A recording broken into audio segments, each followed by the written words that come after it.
नमस्कार, मैं अपर्णा आपके सामने फिर से हाज़िर हूँ। आज का कोई टॉपिक नहीं है, आज मैं अपना पॉडकास्ट लेने जा रही हूँ।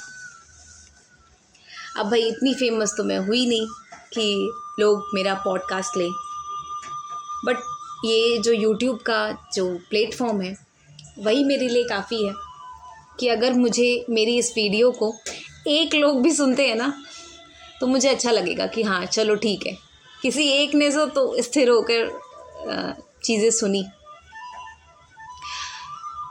जैसा कि आज नहीं तो कल ये वीडियो यूट्यूब पे पड़ा है तो मैं भी देखूँगी, और आज नहीं तो कल लोग तो ज़रूर देखेंगे, तब ये चीज़ मुझे याद आएगी। इसलिए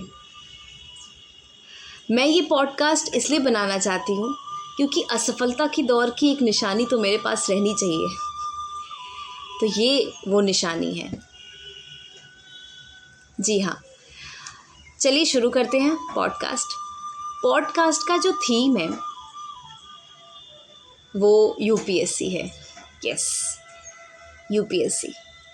ये सपना मैंने अपने कॉलेज टाइम में देखा, जब मैं सेकेंड ईयर में थी। जो कॉलेज के फ्रेंड्स मुझे देख रहे हैं वो जान रहे होंगे उस चीज़ को। मैंने सेकेंड ईयर के एग्ज़ाम में पूरे कॉलेज में टॉप किया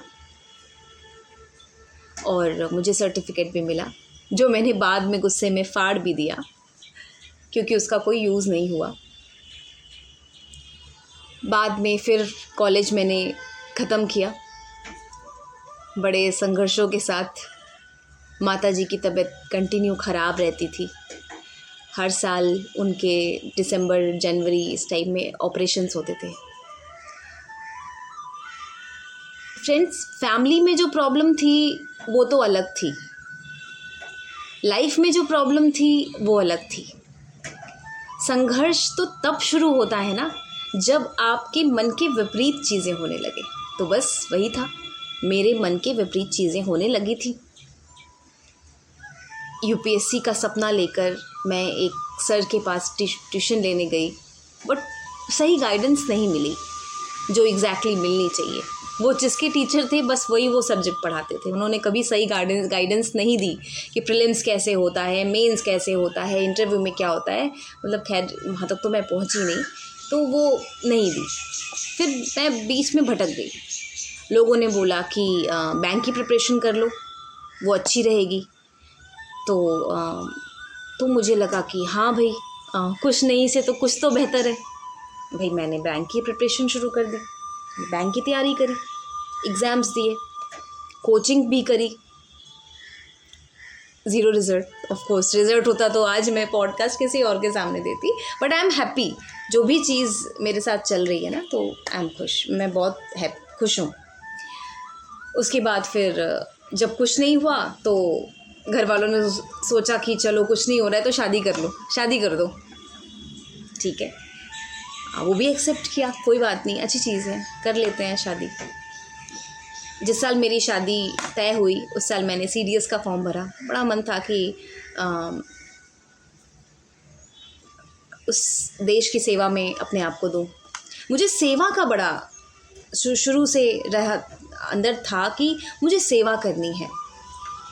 जब हम लोग कानपुर में रहते थे तो वहाँ पे जो वहाँ की डीएम थी, डिस्ट्रिक्ट मजिस्ट्रेट, न्यूज़पेपर हमारे यहाँ आता था दैनिक जागरण, तो उसमें वो हमेशा आती थी, उनका फ़ोटो आता था, मुझे नाम याद नहीं आ रहा। तो मैं वो देख के बड़ा प्रभावित होती थी कि देखो एक महिला समाज के लिए कितना अच्छा काम कर रही है, लोगों की मदद कर रही है। तो वो उस सेवा के ज़रिए मैंने अपनी माताजी से पूछा कि ये जिस सेवा में है उसके लिए कैसे एग्ज़ाम होता है। कहते सिविल सर्वेंट होता है, सिविल सर्विसेज के एग्ज़ाम देते हैं, उसके बाद ही उसमें सिलेक्शंस होते हैं। मैंने कहा ठीक है, उसमें मेरा बड़ा वो था, इंटरेस्ट था। तो भाई मेरा वो सपना बन गया।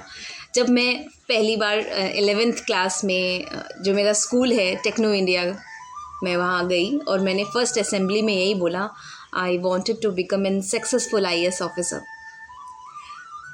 सक्सेसफुल आईएएस ऑफिसर बहुत होते हैं, मैं सक्सेसफुल आईएएस ऑफिसर बनना चाहती थी। ये वो शब्द बोला, मुझे याद है असेंबली में। बट धीरे धीरे वो सिचुएशन डाउन जाती रही, हमेशा डाउन जाती रही। कई बार मैंने अपने इरादे बदले, तो मैंने कहा ठीक है, बैंकिंग सेक्टर में जाके भी मैं मदद कर सकती हूँ। मैंने वहाँ पे भी कोशिश करी, कुछ नहीं हुआ। टीचिंग में मैंने शुरू किया अपना करियर। टीचिंग में मुझे एक स्कूल में चांस मिला। मैंने 10-12 के बच्चों को हिस्ट्री पढ़ाना शुरू किया, जो कि हिस्ट्री मैंने लिया था अपने ग्रेजुएशन में, जस्ट बिकॉज कि मैं आगे सिविल सर्विसेज के एग्ज़ाम दूंगी तो मुझे हिस्ट्री लेना है। मैंने 2-3 इंटरव्यूज़ सुने थे। उस टाइम यूट्यूब नहीं था इतना फेमस, तो प्रतियोगिता दर्पण आती थी जो मुझे मेरे पिताजी या माताजी ला के देते थे। तो उस पीडी में जो इंटरव्यूज़ होते थे, वो लोग बताते थे कि उन्होंने ग्रेजुएशन में अगर सब्जेक्ट वो ले लो तो पास करने में आसानी रहती है, ऐसा उन्होंने बताया। तो मैंने सिविल सर्विस से सोच के ही अपने ग्रेजुएशन के सब्जेक्ट्स को लिया। बट भाई भगवान को क्या ही मंजूर है वो मुझे नहीं पता। तो भाई लाइफ चली। अब बैंकिंग सेक्टर की प्रिपरेशन तो चली रही थी, वो तो अपना हो ही रही है। अब शादी हो गई। शादी बहुत बड़ी जिम्मेदारी होती है भाई किसी उसके ऊपर। तो मैंने कहा चलो ठीक है, सेवा तो यहाँ पे भी हो ही रही है। अब चाहे आप समाज की सेवा करो, कहते हैं ना चैरिटी बिगिंस एट होम, तो घर से ही सेवा शुरू करनी है कि भाई ठीक है, सास ससुर जेठ जेठानी जो भी होगा उनकी सेवा मैं करूँगी निस्वार्थ भाव से। भाई इतनी परिपक्वता नहीं थी, क्योंकि शादी मैंने पहली बार करी थी, जैसे सभी लोग करते हैं। किसी और घर